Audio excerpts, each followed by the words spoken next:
Hello and welcome to today's RSPA Retail IT Community Roundtable.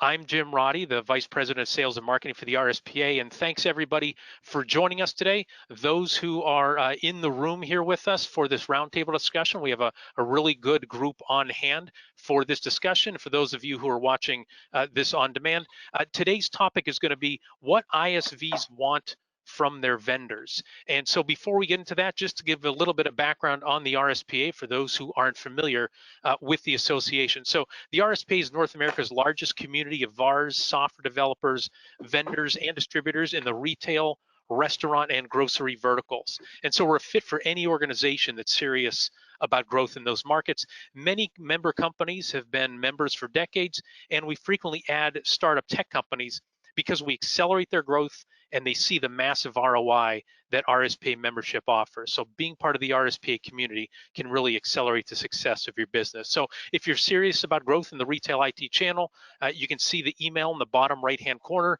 membership@gorspa.org. That'll put you in touch with our member services managers, Ashley Nagy and Denise Watson. Okay, so we can go through and tell you a long list of what the RSPA does. We want to highlight a couple of our member success stories. Tim Shane is the president of King Business Services Corp in Canada, and he says the RSPA provides the vehicles, the venues, the network to achieve growth. And I really like this. You won't feel alone in the sea of IT small businesses, really embraces the community aspect. Same with Andrea Roberts from Teletech Systems, talks about how being part of the RSPA, which is an international organization, but again, based in North America, really aided their business staying in the know. We have a lot of education that folks take advantage of both from the community and formally as well. We also offer preferred rates on HR services. You can see Jen Petrilla here from ISV J3 POS and talked about how GMS, who you're able to work with through the RSPA, serves as their HR department, and they really take a big chunk off your plate so you can focus on your organization. Another ISV, Brett Bennett from Positive Technology and OpSuite, talks about the RSPA Academy education, how they were in deep need of vertical business training, and the association was exactly what they needed at that point. And then Brian Tuberman from STCR in New York talks about our professional development workshops. Again, we educate, but we also want you to enjoy it as well. And that's what we think you're going to get out of this roundtable as well. A lot of good education, but we think you're going to smile along the way, and we're not going to put you to sleep. And then we also offer something called a customer health checkup merchant survey. And you see Thomas Greenman from Skurla's POS Solutions in Alaska is talking about that. We're able to help you survey your merchants without a lot of heavy lifting on your part, provide you actionable information that you really need. So those are some of our success stories. To talk about a couple of the other of our benefits, I'd like to turn it over to RSPA Member Services Manager, Ashley Nagy. Ashley, can you share with our listeners today and our viewers about the RSPA Solution Center, please? Thanks, Jim. Hi, everyone. Yes, we are very excited about the RSPA Solution Center that started up in June and has really taken off. So as a part of your RSPA membership, all vendors have the ability to create their own RSPA hub page, if you will, where you can feature your solutions that you bring to the community. This is an opportunity to be able to host things like white papers, case studies, videos, sales ads, anything and everything that helps showcase the solutions and the value that you bring to members. This is free and a part of membership. We have the opportunity, along with that, we as a marketing team here at RSPA help to promote those Solution Center pages. So you've probably seen a few of those circulate. Where we'll feature vendors that you need to know, and we do that through our e-newsletter, through email campaigns, as well as through social media. So this is a great opportunity to take advantage of, and feel free to reach out to us here on the membership team, and we're happy to help you get started. Fantastic. Can you talk about Retail Now as well, Ashley? Yes, and super excited about Retail Now. I know many of us haven't traveled in quite a while, and we are very excited about Retail Now. For 2021 will be July 25th through the 27th, and that's going to be in Nashville, Tennessee at the Gaylord Opryland Hotel. So we are reserving booth space for that. If you're interested in exhibiting, please do reach out to us. We have quite a few of our members that have already signed up already. So really excited, and we do hope to see everybody there. Can't wait to be face to face again. So really looking forward to it. Thank you, Thanks, Jim. Ashley. We appreciate that. And thanks to our RSPA 2020 Platinum sponsors who help making roundtables like this possible. Our RSPA Platinum sponsors for this year are Blue Star, Heartland, ScanSource, and Shift4 Payment. So again, thank you so much for your support. And RSPA 2021 sponsorships are now available. You can sponsor the RSPA in general for annual sponsorships. We also have all sorts of community sponsorships for you to offer. We won't go through the long list of communities, but for folks who are interested, we do have an ISV community, the RSPA Niche and Startup ISV community. And so sponsorship opportunities are available for all those communities. There's also sponsorship opportunities available for Retail Now. And just like Ashley was referring to, we sold quite a lot of booths at this point so far. So a lot of interest high, a lot of the interest is high very much in what our Retail Now is shaping up for. So, okay, before we get going, I want to have a word also from RSPA CEO John Kirk. John, please. Thanks, Jim. Just a couple of thoughts to maybe provide a little bit of context on the front end of this roundtable. We're excited about exchanging the ideas. And you know, when I think back at just some of the partnerships that have been most meaningful to me personally, just the relationships you build, a lot of times they started out kind of slow. You know, as organizations got to know one another and got to iron out some wrinkles. So I think that's a real it's a reality for us in our environment today, where you've got companies that come together to accomplish more by working together than they could by working as separate entities. Each of those companies have priorities, have unique challenges and realities. It may be one public company with an independent company, or a private company rather, and maybe some of the realities are a little bit different, and it just takes a little bit of time to work out the wrinkles and be sure that everybody's priorities are addressed. So remember that, gang. Sometimes we can be quick to evaluate a partnership, and sometimes you got to give it a little bit of time to work through. And I'm not kidding you when I think back at some of the great relationships I've had the privilege of being part of. They started out a little bit slow, in some cases even a little rocky, and those rocky times are what really drove the great successes. And I always say that sometimes the deep valleys are needed to really establish deep roots. So keep that in mind, because I think that's important. And then the one thing I'd say, and as I was thinking about this roundtable, what makes partnerships maybe underachieve? And sometimes I think when I look back and I see why something didn't meet its potential or reach its potential, sometimes it's there's one side of the equation that wants things to be perfect, and sometimes a really good partnership is really good and can be great, but they're seldom perfect. And I think we always got to ask ourselves, you know, are we asking to have all the marbles? Because nobody gets all the marbles. You got to share them. You got to work together. And then you can establish something that's really meaningful and beneficial for all. So what makes partnerships underachieve, in my view, oftentimes is when one party wants to have not just a good arrangement, they want a great or a perfect arrangement, and that doesn't work so well. So I think when people find the right business to work alongside, if you can be flexible, you can be transparent, and you can keep your eye on the ball, some really great things happen, and especially in the RSPA. And that's what this roundtable is about, for us to exchange ideas in a transparent way, look at the possibilities, look at the realities, and get to a better place together. So, Jim, with that, I'm going to turn it over to the people that really matter here, those that are participating, and we appreciate our panelists coming in to help serve as a catalyst for the discussion. Oh, we're looking forward to it, and we appreciate everything you do to make this community the most unique community in the industry. Thank you, guys.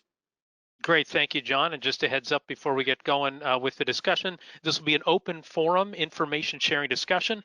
Please note that the views and opinions expressed during this roundtable are those of the participants and do not necessarily reflect the official policy or position of the RSPA. Also, we've asked everyone on today's calls to avoid sales pitches and to identify themselves when they speak for the benefit of our listeners. And I also have to say, before we introduce our featured panelists, if anybody's ever attended boxing matches, you'll have the list of who's going to appear and who's going to box. Then you show up there and you're like, well, some of the people changed on the card, especially on the undercard, and that's kind of the case today that we have. So we originally had 4 folks on this list, including Jose Jimenez from Transaction Tree, but Jose messaged us earlier today and said that they had a bad storm, and so he has a power outage in his area that's going to be in effect until 8 o'clock, so no internet access. And the only way he communicated with us is he had to drive to a Target that was over in the next county in order to be able to send us that message. And then also Onur Haytac here from LINGA was supposed to be on the call today, but he has had something pull him away as well. And so on our What ISVs Want from our vendors, our 2 ISVs have ended up getting pulled away. But the good news is we have a couple experts here for our featured guests to be able to help us start the conversation, folks who work with ISVs on a regular basis. And then also I know, looking at the list of all the folks that we have out in the audience, we have several members of the RSPA niche and startup ISV community, and so we'd love for those folks to weigh in as well and help us understand what ISVs want from our vendors. So let's start off first with Shobhit. So Shobhit is the Director of ISV Engagement at ScanSource. Shobhit, talk about how you work with ISVs, and where do you want to start our conversation? What do you hear what ISVs want from vendors? Definitely. Thanks, Jim, again, and the RSPA team for organizing this. This is Shobhit Kumar. I'm with ScanSource, and my role is I spend my my days and nights working with software companies, going in the hospitality space, setting solutions in the retail space. That's what I do, and a big part of my role is to actually put myself in the shoes of these software companies and bring their needs back to our organization and see what solutions we can offer to them. I think when we say, hey, what does an ISP want from their vendor community, I would say to just add to John's line of thought. It's I think if vendors or if the whole ecosystem can help these ISPs benchmark themselves, it could be benchmarking for the solution. It could be benchmarking for picking up the right product set. I feel like that is one of the biggest ways the community can help each other, because when you're only by yourself, the scope or the knowledge of things that you have is limited to what you're doing, what your team is doing. But I think if you can go back and take advantage of maybe a body like RSPA or the vendor community and start sharing use cases that you've struggled with or opportunities where you think you could take help, I think that would, to me, in my mind, would be one big area where I feel both software companies and the vendor community can help each other is be open about benchmarking and say that, hey, what other folks do, other solution providers do when such an opportunity arises. And over the years, we've seen, our partners develop new features based on that. We've seen them move from one product to the other product based on what other partners have seen success with. So I think one of the important aspects would be where the software companies, ISVs, can really benefit is utilize how they can benchmark their internal processes, their product with the community.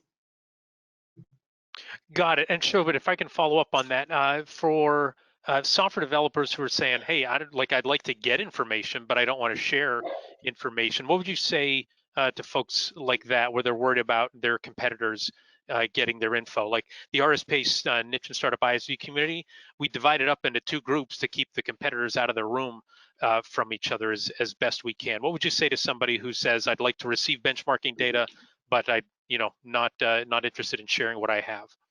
No, that's very fair, and I can definitely understand that. Hey, albeit we are all part of a community, the landscape out there is extremely competitive, and when we're in the pandemic or coming out of it, probably it was even more competitive. And I would say to that, if we don't want to really identify a specific opportunity, but just put context around it, So instead of, for example, saying that, hey, I have an opportunity with XYZ chain, I could say that, hey, I have an opportunity with a quick service chain that is looking to add mobility in store.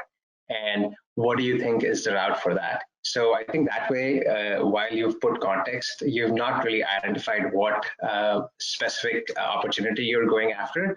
But now that we know the use case, we can go back and share information, exchange notes, and make it more fruitful.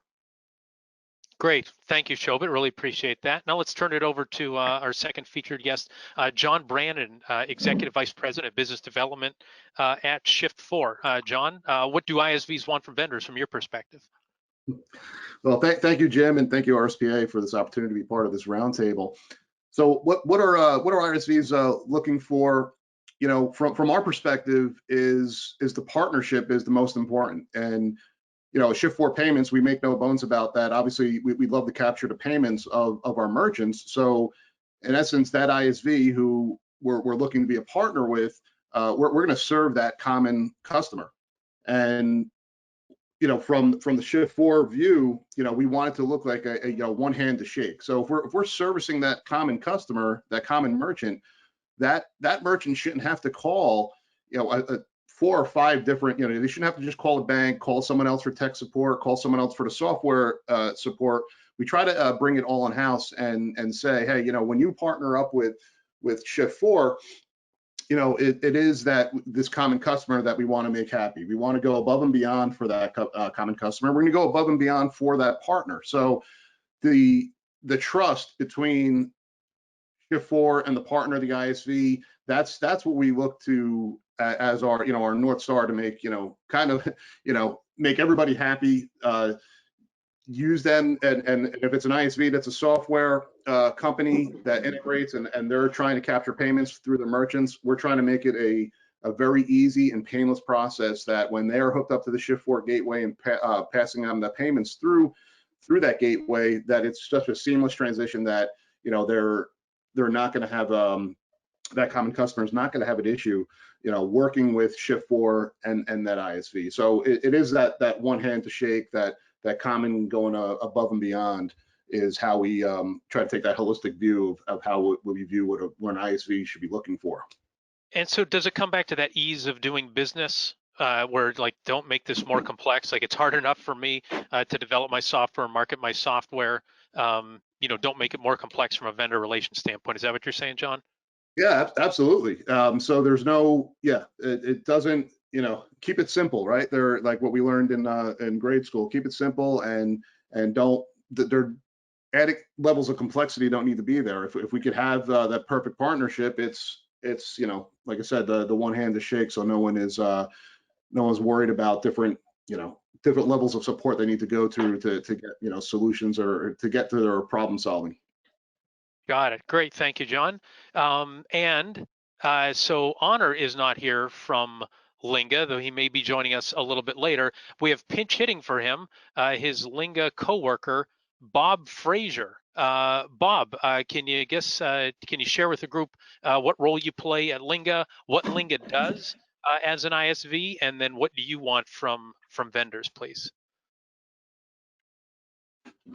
Thank you very much. Sort of impromptu at LINGA, I take care of the revenue side of things and work mostly with our partners. And just as John said, you know, it's all about the relationship and the trust and taking care of the common customer. So our goal is to, like you say, make it as easy as possible to do business and take care of the merchant. That's the prime thing that everybody has to be aware of. Good times, bad times, hard times, doesn't matter when. So that's where we're coming from. Thank you for that. And I guess what are some of the obstacles that get in the way?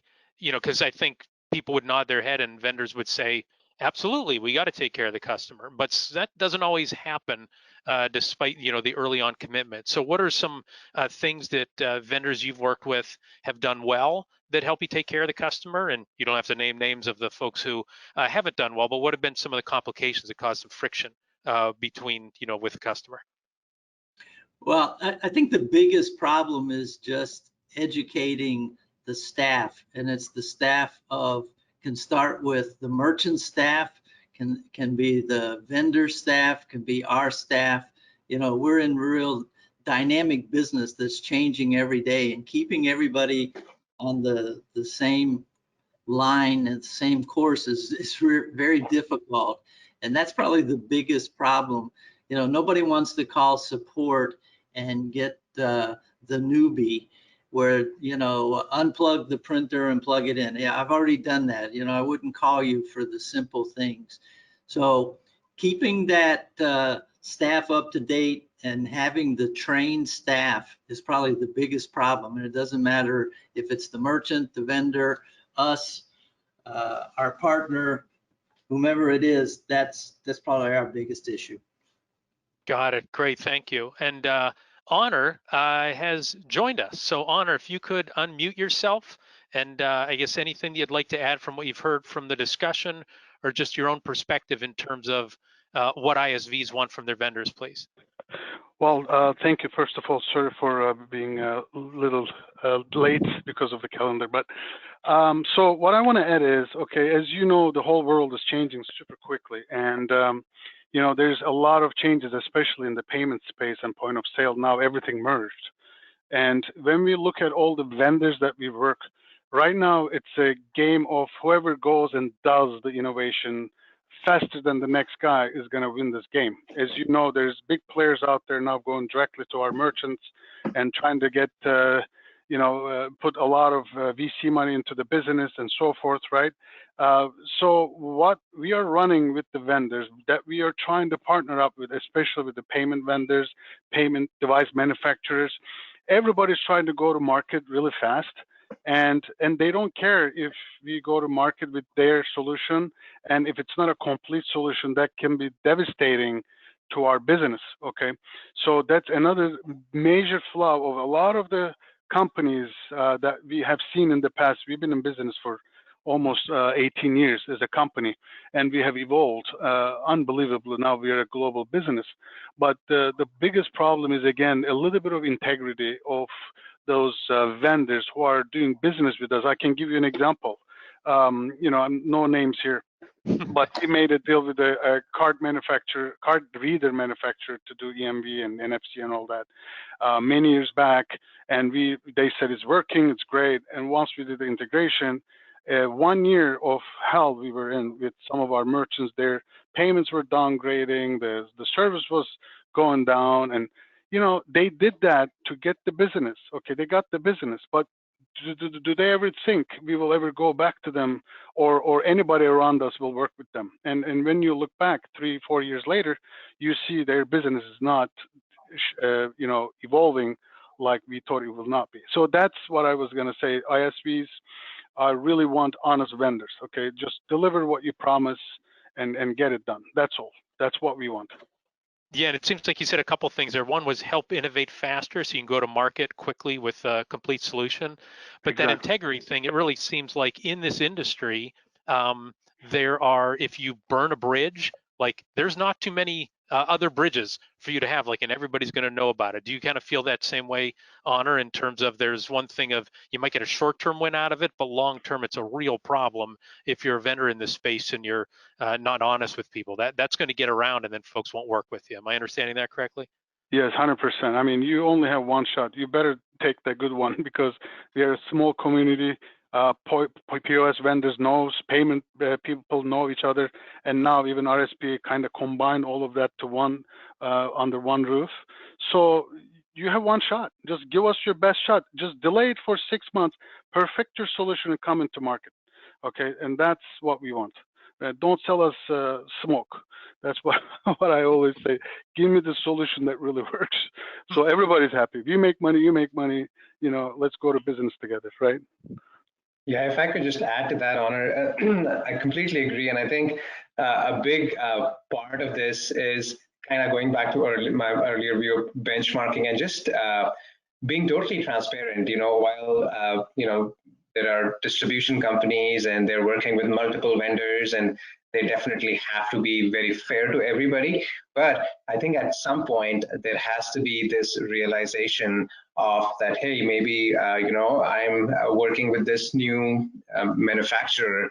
Have you folks seen them get success with other players?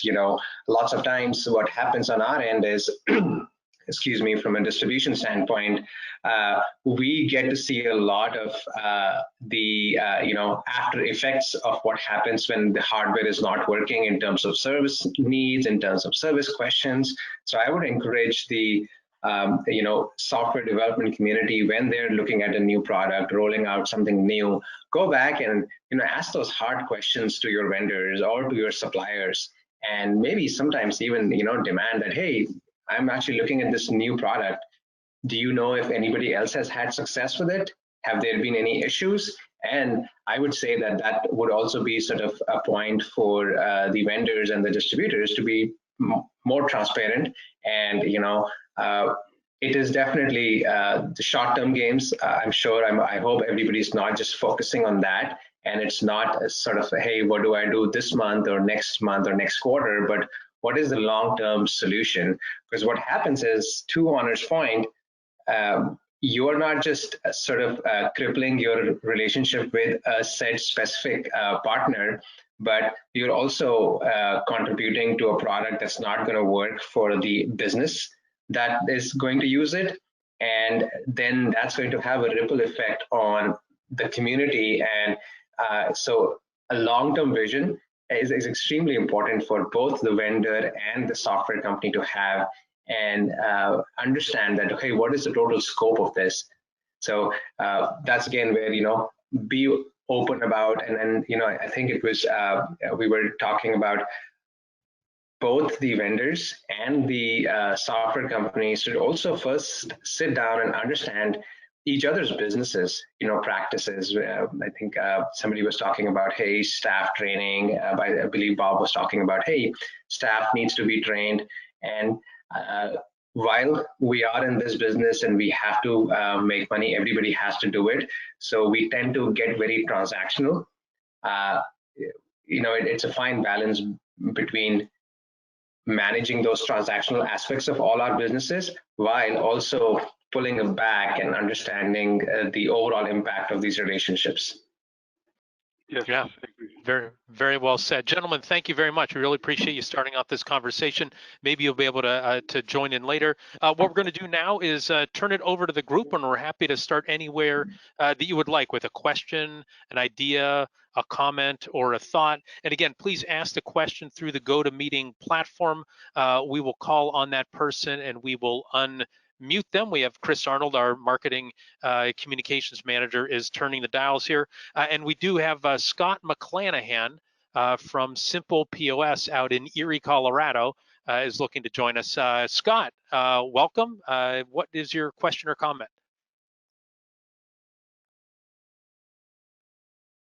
Oh, Scott, we cannot hear you.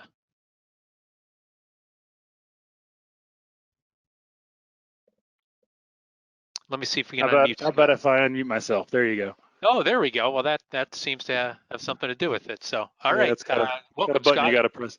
I just wanted to chime in as both a partner as well as a vendor. So I'm Scott McClanahan. I'm with Simple POS Solutions here in Colorado, and we work in the restaurant and retail point of sale space. We're actually partnered with several different people you've had on the call this morning, including ScanSource and Shift4. And we're kind of unique in the fact that we're also an ISV, and we do a lot of support for other vendors. So we provide support services and things like that. So we kind of see both sides of the challenges, I guess you could say. But I think the biggest thing that we, kind of talk about internally as well as hear from our customers, you got to realize as an ISV or as a vendor partner, you're our partner. We're not your partner. And I don't mean that the way it sounds, but the bottom line is, we chose you, we chose to work with you because we're looking for a partnership. And so if we're talking about a particular vendor or whatnot, you got to make sure that you realize your decisions impact us and they impact our customers and they impact our reputation. So if you have a situation where a vendor decides that they're not going to RMA a certain part, or they're not going to offer a certain, value of service to a customer, or they're not going to let a customer out of a contract because of, this, that, and the other, whether it's right, wrong, or indifferent, all those decisions impact us. And we're the ones who have the direct relationship with the customer. And unfortunately, it also impacts our reputation much more than it's going to impact a national brand, or a vendor like a ScanSource, who is not somebody that the end user is going to do business with directly necessarily. So I think it's really important that a vendor realizes every decision you guys make in the boardroom affects us, and it affects our business, and of course it affects our relationship with us. So to that point, make our lives easy. Try to put yourself in our positions. Try to think about, if I'm Scott and I'm sitting there in my office at 11:30 on a Friday night when a customer calls in, what can we do to make that guy's life easier? What can we do to provide the best products, the best service, the best support, those types of things? And that's how you build a really good partnership. And we try to do that with our customers. We try to communicate that to our vendors. But I think that type of thing instills confidence. And another thing that I think needs to be said, it's kind of been said earlier, but I'll re-echo it, is that put the confidence in your vendors and in your partners that you're not going to steal our customers. I've been in this industry for over 20 years. I've had multiple very large customers, or very large vendors, basically go direct to our customers. And that's effectively stealing, because we built the relationship with the customer. We put the marketing dollars and the efforts and the energy into building that and creating that product and making your product or your brand something that customer was even willing to look at in many cases. And when you go around us as vendors, all it does is creates tension. It creates, a bad relationship, and it ruins your reputation. And I know very, very large companies who have done this, who most vendors won't do business with because of that. At the same time, I also know a very good company, and we're not going to say names, but they're so good that I've got business that I did 20 years ago with them, and I'm still earning off of customers that when they call them for more business, when they call to add more seats on their platform or whatnot, they send me more money. They send me that residual check, and they have a program in place that says we're never gonna cut our vendor partners out, never gonna cut our reseller partners out, whether you're doing business with them or not. We recognize that you brought that relationship to the table. And I can't tell you as a vendor, as a reseller, what that does to the confidence level when I walk out and talk about that product. And we still sell it to this day. So that's kind of what I wanted to say from a perspective of both the reseller and a vendor, because I kind of sit in both sides of the world. Yeah, and Scott, if I can just follow up. So I have, you said, don't go direct to our customers, but you said put yourself in the ISV's position. If you can, in 30 seconds or so, how do they do that? Like, is it just communication? Is it more one-on-one meetings? Because it's hard for a vendor to do that because they're not going to be able to visit every restaurant that you do. Well, it's definitely one-on-one meetings, and it's building relationships with your resellers, and it's understanding, what that is. And as we get to a point where we can travel again and those kind of things, taking the time to come and spend time and see your resellers and see your partners and that kind of stuff, that's all important. But that's not really what I'm talking about. I'm talking about when you're sitting in that boardroom and you're making a decision of whether or not you offer a particular product, or you get rid of a support plan, or you build a contract that's going to lock customers in for multiple years, or any of those types of things, or you're putting a bonus plan together. All those things. I think what happens a lot of times is we take these large companies, multi-billion-dollar companies in some cases, and those guys are sitting in a boardroom. And I think if you're not careful, you lose the visibility that we're not a multi-million-dollar enterprise in most cases. We're not, I don't have a fancy office in the middle of New York, that kind of thing. We're in small town. For us, we're in small town Colorado. Denver's a big city, but we're not in Denver.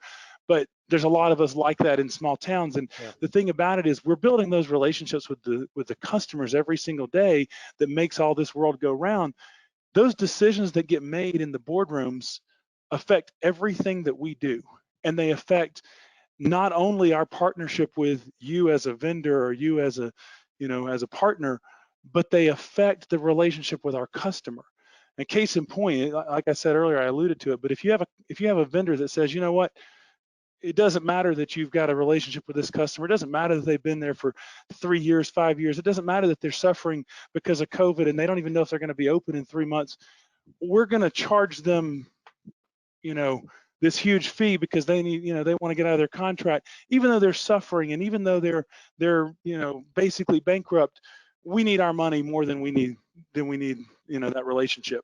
And when you do those kind of things and you make those decisions, we all understand contracts, we all understand why they're there, but you've got to put yourself in our position, you got to put yourself in the customer's position. And I think the more that a partner can do that, the better the partnership is. Yeah, no, I appreciate you sharing that, Scott. I know some organizations actually have, when they have a board meeting, they'll have an empty customer, and that represents the customer having a seat at the table. And I think what you're alluding to is the customer should have a seat. The ISV, the reseller partner, should also have a seat as well. Scott, thanks for weighing in. We have a couple other folks who would like to jump in. We have David Gosman from HP and also the RSPA chairperson. David Gosman, glad to have you here. Hello, thank you, Mr. Roddy. And so David Gosman, I'm the global segment manager for HP's point of sale division. And prior, my role was the CEO of PC America, which was an ISV for retail stores and restaurants. I mentioned that history because I've been on both sides here as both an ISV and a vendor for a substantial number of years. And also, as Jim referenced, very honored to serve on the board of the RSPA and now be the chairperson of the board of the RSPA. And it's really been a great experience so far. And Jim, the only sales pitch I'll give, and then I'll go into my answer, is that any vendor that I would work with must be an RSPA member. They got to invest in the channel. So I think you're probably okay with that message right there. But from there, so I have a lot of examples and we only have limited time. So I'm going to give 2 quick ones over here that I really believe that vendors that want to work with ISVs need to pull out all the stops, and they have to do that in 2 ways. And a few of the folks in this call, actually everybody, has brought up the word partnership, and it's a valuable term. It means a lot of different things to different people, but it really means that you've invested yourself in the people you're working with. So 2 examples of how you can express that partnership that I used to really enjoy that vendors brought to us when I owned PC America. And I've worked hard to try to bring to the ISVs that I work with now that I'm HP. One of them, and I think somebody mentioned it earlier, is access to technology early. So if the vendor is going to be releasing some new technology, bring it to your ISV partners ahead of time, because the reality is ISVs are really, they're the ones writing the software that's creating a lot of the experience. Vendors are bringing a piece of the pie. ISVs are generally the ones that turn it into a solution. So one example I had, if anybody remembers MetroLogic back in the days, Honeywell owns them now. They were a barcode scanning manufacturer, and they brought to us a barcode scanner at PC America that had the ability to scan those 2D barcodes on the back of your license. This is a number of years ago when those barcodes first started coming out on licenses, so it might be table stakes now. It was very new back then. They brought us a scanner ahead of time and said, what do you think of this feature? And we said, hey, you know what? We sell to a lot of liquor stores and convenience stores that sell stuff where you have to be 18 or 21 years old. We can embed a feature in our software and we can code it in like 3 days that would check the age of the person doing it based on the scan. We can make this whole identity checking solution. They loved it. They got us scanners ahead of time. They gave us extra scanners to do some pilots, and they included us in their press release. And here we are, a little PC America. We were pretty small back then. Much bigger MetroLogic, who was definitely bigger to us back then, was partnering with us and included us in their press release announcement because we helped enable a solution using their technology. We helped them, they helped us. And I'll tell you that the pride that my team had of being part of that and the respect our customers gave us when they saw this innovation with a big company was just so important for us. And there was nothing they could do at that point to lose us as a partner. We were partners for life. And that continued after Honeywell had purchased them as well, because that was such a great value they brought to us. We really appreciated it.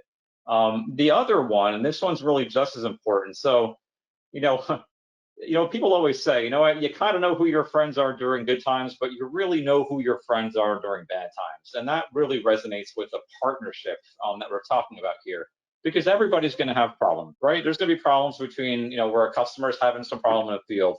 And one thing that I really could not stand was when you started to have a vendor involved that was finger pointing, saying, nope, that's your software. It's you doing something wrong over there. And I'm like, full stop. We're out. We're done with you. Because that's not the way to do it. I love the vendors that would just kind of sit down. They would pull out all the stops. They would send in their head of product, their head of engineering, whatever they had to do to work with us to figure out not whose problem it was, but more identify where the problem is and how can we work together to fix it. And don't let go until it's fixed, and make the customer happy. So if you're in a position where you're making the customer happy, well, now my team is happy. When I was an ISV, we were super happy with that. We really appreciated the relationship there. And you know what? Maybe a different vendor would have given us $5 more of margin on selling a piece of hardware, whatever it may be. But this person helped us solve a problem, make a happy customer, and that was worth 100 times that. So, for the definition of partnership, I think those are two really important points. We could certainly go on for a long time, but those are things that really resonated to me to this day. And those are things that I've learned from those vendors and treating me the right way, that I've learned that as a vendor now, I try to offer all those very personal hands-on benefits to them. And I'm really happy to see that I wasn't crazy for appreciating it back then. It's resonating with the other partners I work with now. So I think those are good messages to carry home. And anybody wants to reach out and talk further about that, I'm definitely happy to. No, those are great examples, David. I wrote down, bring new technology to the ISV first because they'll turn it into a solution, and then don't let go until a problem is resolved. I guess just one follow-up for you in terms of, now that you've been on both sides of it as an ISV and as a vendor, what does a vendor have to do in order to don't let go? Is it assign somebody inside their organization to be personally responsible to see that through? Is it outreach to the ISV regularly instead of just assuming that the problem is solved? I guess, are there any tactical things you're able to mention that maybe some of the vendors on our call today are able to take away? Yeah, a consistent point person that you get a relationship with is absolutely important piece right there, because that person will follow through. You get to know them, you get to know their favorite sports teams, everything else. You have a relationship, you can tell they care about you, and they are going to hold on to that problem until they know it's solved, and they should be checking up on it with you. And it also goes a little further. So often I'm the point person to make sure that we kind of bring them all the way through, but I brought in our director of engineering. This person's in charge of 50 to 100 people, something like that, in a very big company over here.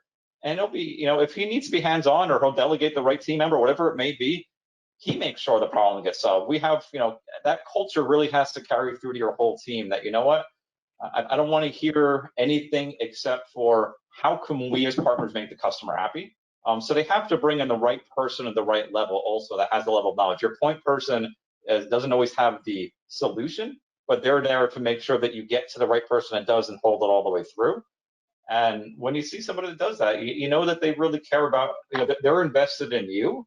And that means that you should value that more than a couple of dollars of margin.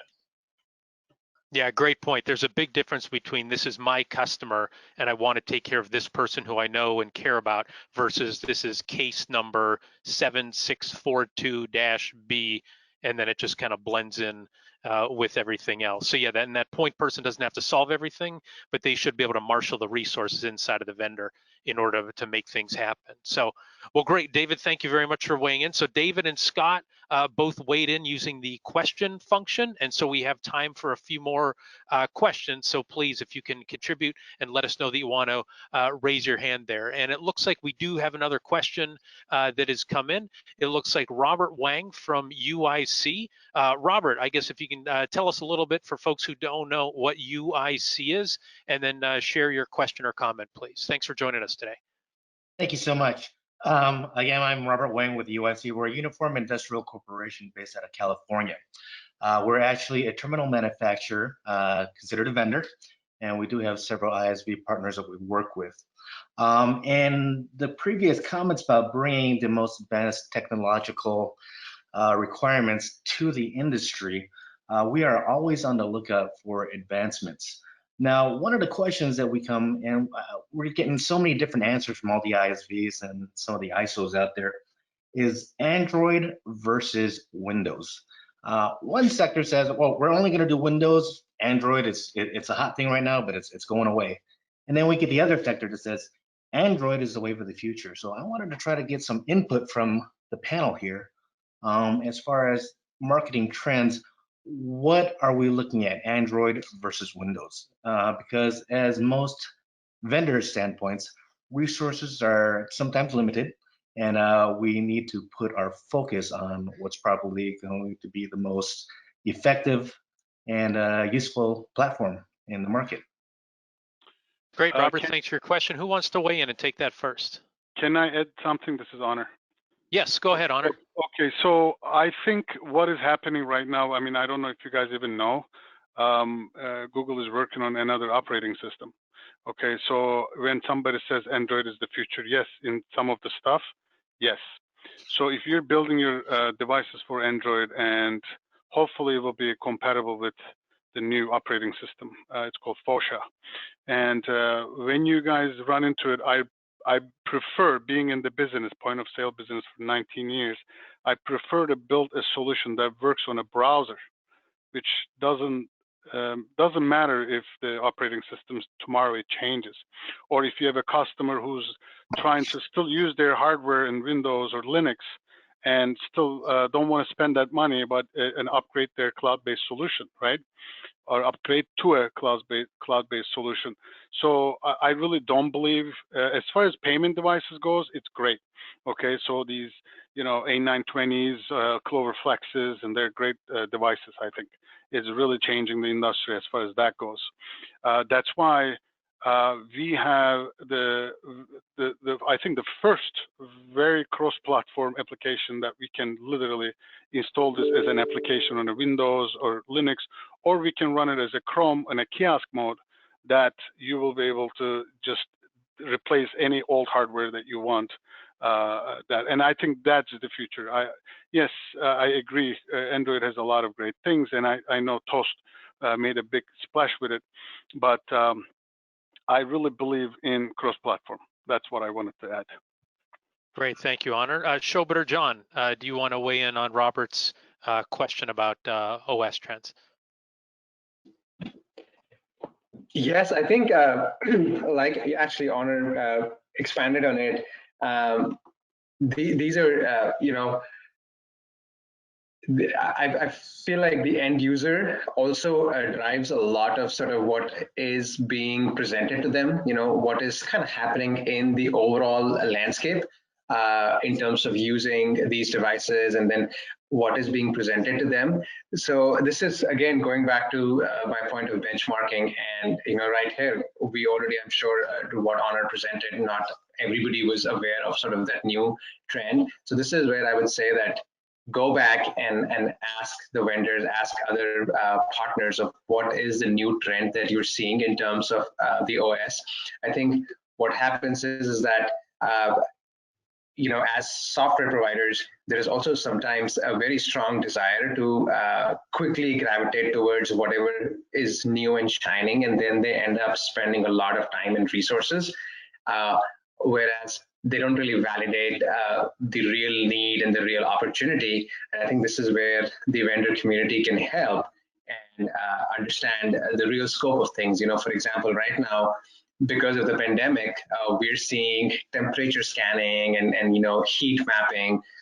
Those are kind of the buzzwords, but is the opportunity still strong enough for these software companies, for vendors to be investing a lot of time into that? I think those are the things. I don't know if I have any answers to that specific example, but I think it's more of going back and doing that review of, okay, do I need to now set aside everything else in my development queue and put everybody on this heat sensing thing because that's the need of the hour? Will this still be the need in 6 months?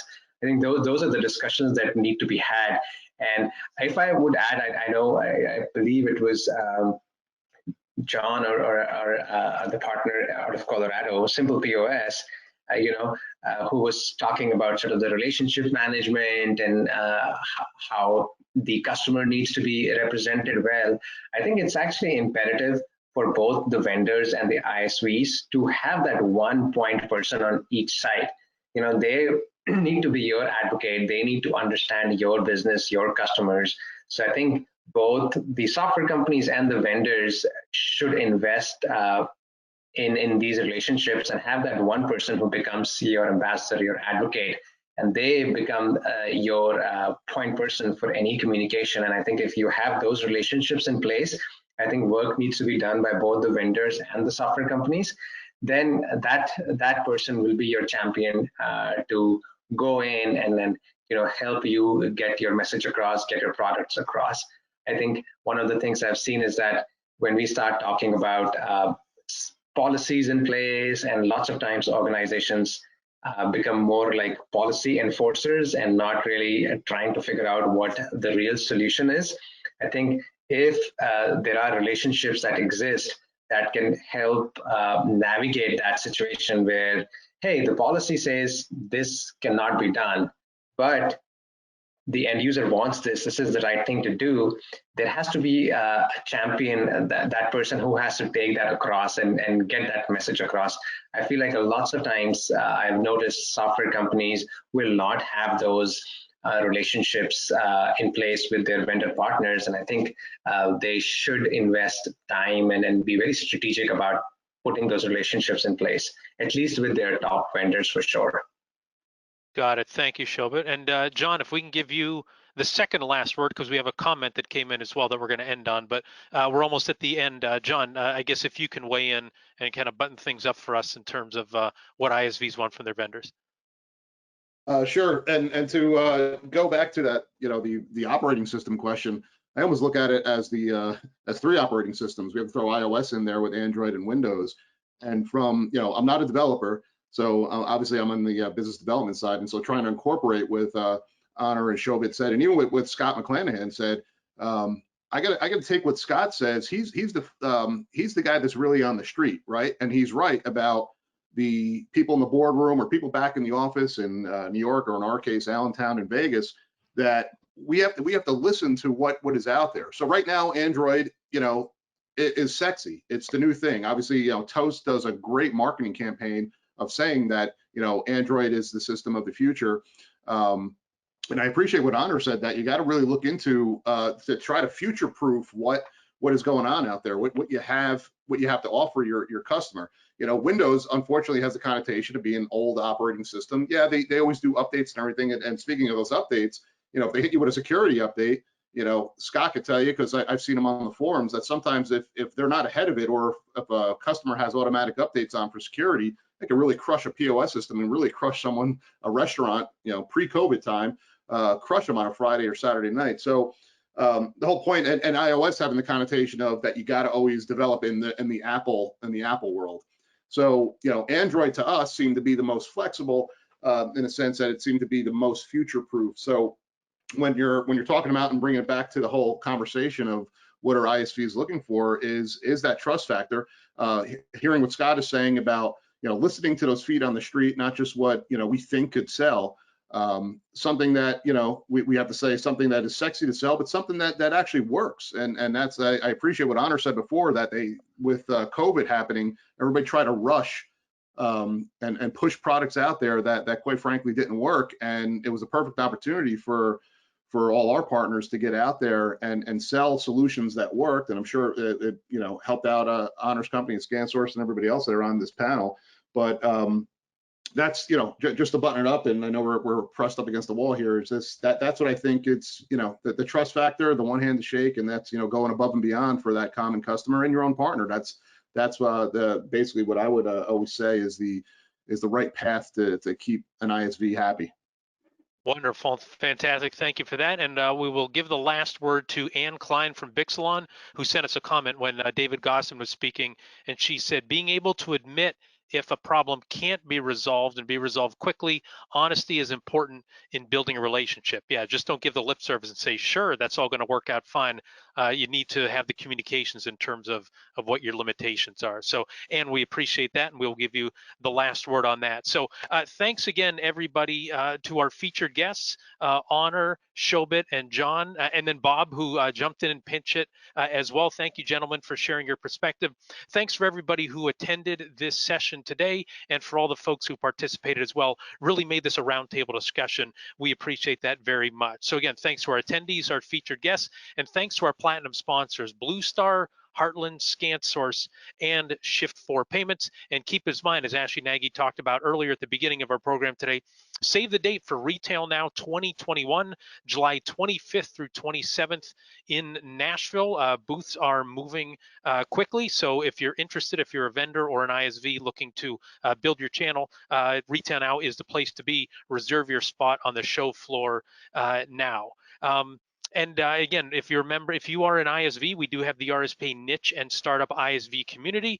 We would love for independent software vendors can be a member of that. And so if you're interested in that, just reach out to the email you can see on your screen there, membership@gorspa.org. Again, that's open only to RSPA members. And if you're not an RSPA member and want to become a part of this wonderful community that has really helped move this industry forward and made a lot of great connections and really moved a lot of business, again, visit gorspa.org or email us at membership@gorspa.org. Well, thanks everybody for your time, and for those who share their expertise. We appreciate all that you do to make our channel great. Thanks again for participating. Have a tremendous day. Goodbye, everybody.